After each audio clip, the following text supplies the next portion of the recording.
တိရွက်ကြွေတိုင်းအပင်မသေးပါဘူးပင်စီကောင်းရင်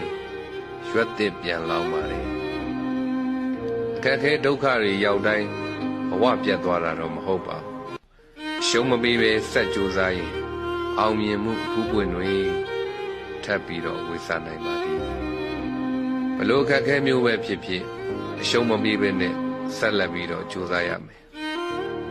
ဘာဖြစ်လို့လဲဆိုတော့အခက်ခဲတွေများလာလေလေအဲ့ဒီပုဂ္ဂိုလ်ဟာသူ့ရဲ့အရေးချင်းတွေပေါ်လာလေပါပဲအခက်ခဲတွေကြုံတိုင်းထိုင်ကြီးနေမယ်ဆိုရင်ဘယ်တော့မှပြီးမှာမဟုတ်ပါဘူး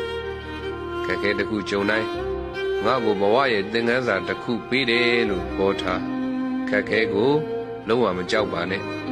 ခက်ခဲကိုကြောက်တဲ့ပုဂ္ဂိုလ်ဟာအောင်မြင်မှုကိုကြောက်တာနဲ့တူပါတယ်